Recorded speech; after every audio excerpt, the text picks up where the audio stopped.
성평등의 실현 그리고 여성의 권익 향상을 위해서는 법과 제도의 정비도 중요하지만 우리 의식과 행동이 먼저 바뀌어야 합니다. 이런 문제들 누가 풀어낼 수 있을까요? 사실 저는 제도 이전에 사람 그리고 리더가 중요하다고 생각합니다. 리더의 생각과 우선순위가 핵심이라는 말씀을 드리고 싶습니다. 끊임없이 여성 스캔들 일어나는 사람의 여성관 말씀 안 드려도 아실 겁니다.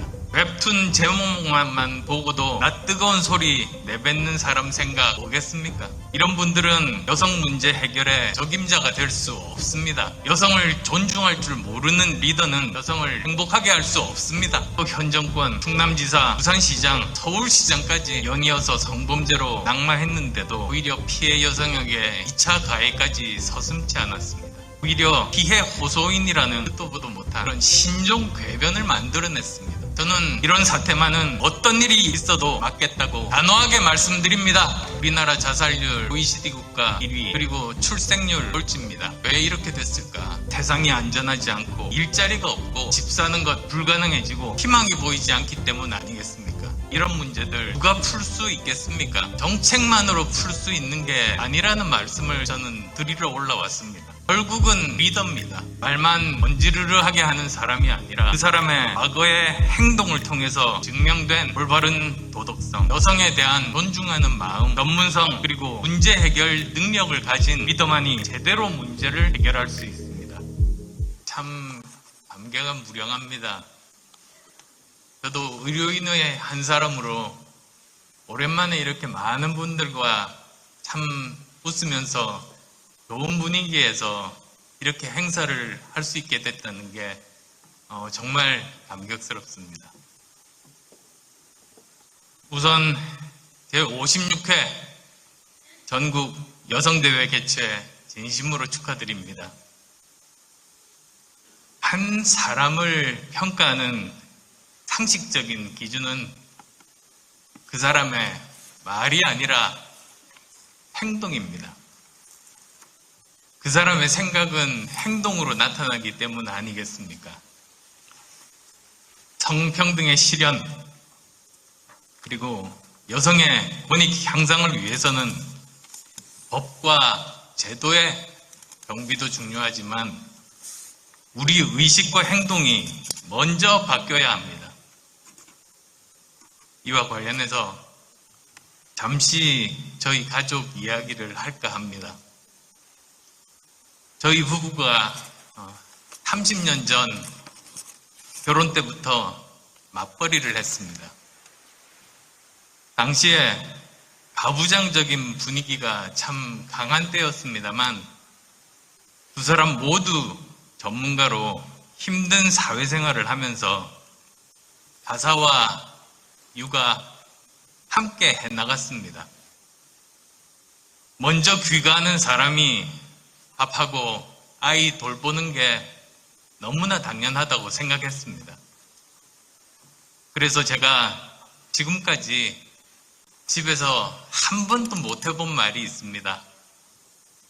밥 줘 라는 말입니다.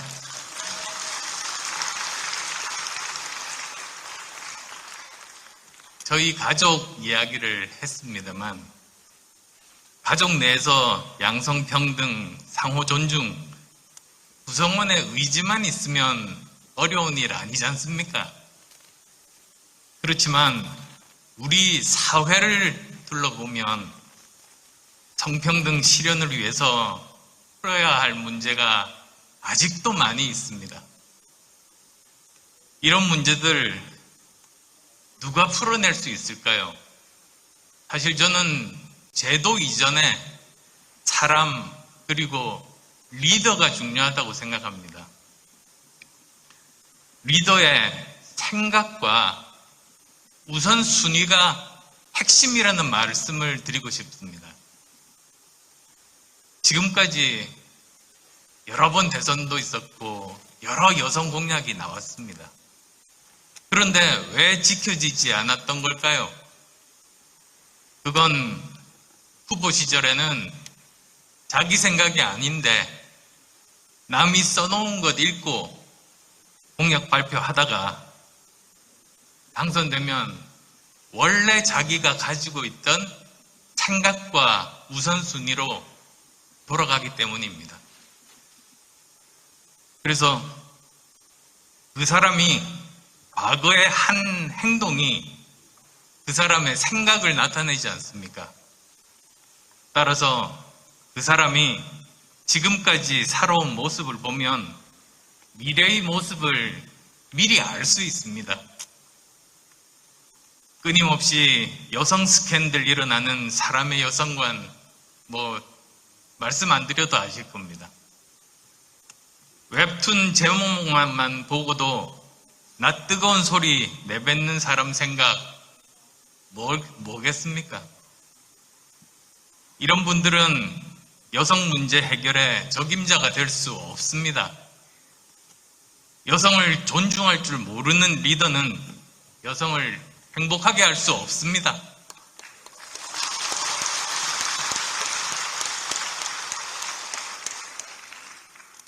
그리고 리더뿐만 아닙니다. 그 리더를 둘러싼 집단의 생각과 행태도 중요합니다. 기득권 양당이 번갈아서 정권을 잡았던 과거 10년을 한번 되돌아보십시오. 우파 정권이었을 때 끊임없는 성추행, 범죄, 국민들로부터 성누리당이라는 별명까지 얻었지 않습니까? 또 현 정권, 충남지사, 부산시장, 서울시장까지 연이어서 성범죄로 낙마했는데도 오히려 피해 여성에게 2차 가해까지 서슴지 않았습니다. 오히려 피해 호소인이라는 듣도 보도 못한 그런 신종 궤변을 만들어냈습니다. 이처럼 여성에게 위선적인 정치 세력들이 번갈아서 집권하는 동안에 여성의 권익 향상, 성평등은 더 멀어진 거 아니겠습니까? 그래서 정권 연장이 되든 정권 교체가 되든 성추행 교대가 되는 일은 무슨 일이 있어도 막아야 합니다.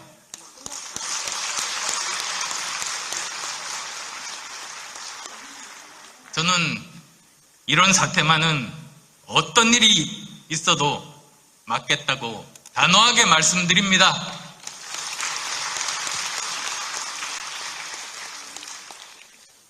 다음으로 우리나라 현재 상황 잠깐 살펴보겠습니다. 우리나라 자살률 OECD 국가 1위, 그리고 출생률 꼴찌입니다. 자살률은 지금 현재 우리의 삶이 얼마나 고통스러운가를 나타내는 것이고, 출산율은 우리 미래에 얼마나 희망을 가지고 있는가 하는 숫자입니다. 그런데 작년 자살자 통계 혹시 보셨습니까? 작년에 응급실로 실려온 자살 시도자 전 세대에서 가장 많은 사람이 20대였습니다. 그리고 실제로 자살한 분 증가율을 보면 전 연령, 성별 구분 없이 20대 여성이 최고 높았습니다. 믿어지십니까? 왜 이렇게 됐을까? 세상이 안전하지 않고 일자리가 없고 집 사는 것 불가능해지고 희망이 보이지 않기 때문 아니겠습니까? 안전 문제도 그렇습니다. 우리나라 살인, 강도, 성폭력, 강력범죄 피해자 90%가 여성입니다. 전체 여성 절반 가까이가 디지털 성범죄를 경험하셨습니다.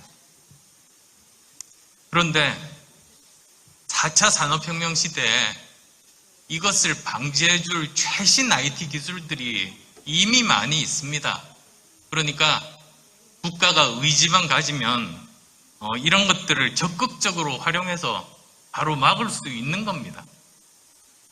그래서 국가가 여성 안전을 책임져 준다면 여성의 고통은 정말 크게 감소할 겁니다.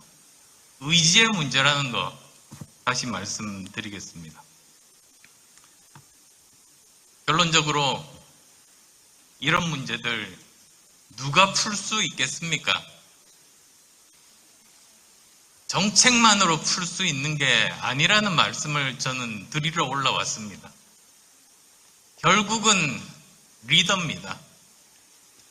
말만 건지르르하게 하는 사람이 아니라 그 사람의 과거의 행동을 통해서 증명된 올바른 도덕성, 여성에 대한 존중하는 마음, 전문성, 그리고 문제 해결 능력을 가진 리더만이 제대로 문제를 해결할 수 있습니다. 새로운 리더가 이끄는 새로운 대한민국에서는 오늘 행사의 주제, 위대한 여성, 함께하는 대한민국이 현실화될 날 멀지 않을 걸로 확신합니다. 고맙습니다.